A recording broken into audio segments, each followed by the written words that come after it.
ಕಾರ್ಯಕ್ರಮ ನಾವು ಕನ್ಸ್ಯೂಮರ್ಸ್ ಕೋರ್ಟನ್ನು ಈ ದಿನ ಪ್ರಾರಂಭ ಮಾಡ್ತೀವಿ. ಸುಮಾರು 7 ಜಿಲ್ಲೆಗಳಿಗೆ ಇದಕ್ಕೊಂದು ಪರಿಹಾರ ಸಿಗ್ತದೆ. ಕನ್ಸ್ಯೂಮರ್ಸು ಪ್ರಾಬ್ಲಮ್ಸ್ ಏನಿದೆ ಗ್ರಾಹಕರು, ಆ ಪ್ರಾಬ್ಲಮ್ಸನ್ನು ನೇರವಾಗಿ ಈ ಕೋರ್ಟ್ಗೆ ಅವರೆಲ್ಲ ಬೆಂಗಳೂರಿಗೆ ಬರೋ ಕೆಲಸ ಇರಲ್ಲ.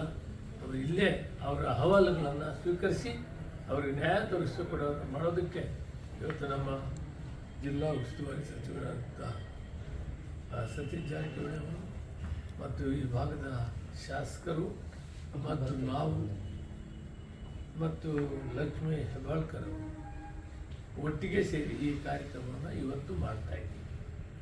ಸರಿ, ಆದ ಮೇಲೆ ನಾನು 3 ಗಂಟೆಗೆ ಸುವರ್ಣಸೌಧದಲ್ಲಿ ನಮ್ಮ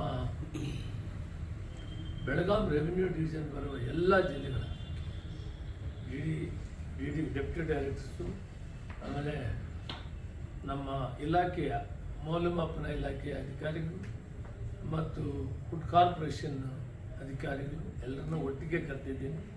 ಇಲ್ಲಿನ ಕಷ್ಟಗಳೇ ಹಿಂದೆ ಎಲ್ಲ ಪರಿಶೀಲನೆ ಮಾಡಿ ಅದನ್ನು ಬಗೆಹರಿಸೋದಕ್ಕೆ ಪ್ರಯತ್ನ ಮಾಡ್ತೀವಿ. 5 ಗಂಟೆ ಅಷ್ಟೊತ್ತಿಗೆ ಮಾಧ್ಯಮ ಮಿತ್ರರನ್ನು ಕೂಡ ಕರೆದಿದ್ದೀನಿ. ಆಗ ನಿಮ್ಮ ಅಹವಾಲುಗಳು ತಾವು ಸಾರ್ವಜನಿಕರ ವಿಷಯಗಳನ್ನು ಏನು ಕುಂದುಕೊಳ್ತಿಲ್ಲ ಹೇಳ್ತೀರಿ, ಅದಕ್ಕೆ ನಾನು ಹೇಳ್ತೀನಿ ಉತ್ತರ, ಮತ್ತು ಸರಿ ಮಾಡೋದಕ್ಕೆ ಸರಿ ಮಾಡೋಣ. ಬಹಳ ಮುಖ್ಯವಾದ್ದು ಕನ್ಸ್ಯೂಮರ್ಸ್ ಕೋರ್ಟ್ ಕಾರ್ಯಕ್ರಮ ಈ ದಿನ ಈ ಭಾಗದ 7 ಜಿಲ್ಲೆಗಳಿಗೆ ಅನುಕೂಲ ಆಗ್ತದೆ. ಗ್ರಾಹಕರಿಗೆ ಬಹಳ ನೇರವಾಗಿ ಪರಿಹಾರ ಸಿಕ್ಕುವಂಥದ್ದು ಕಂಪ್ಲೇಂಟ್ ಕೊಟ್ಟು ಈ ಕಾರ್ಯಕ್ರಮ ಈ ದಿನ 12ವರೆಗೆ ಕಾರ್ಯಕ್ರಮ ಮಾಡ್ತೀವಿ. ಸರಿ, ತೂಕ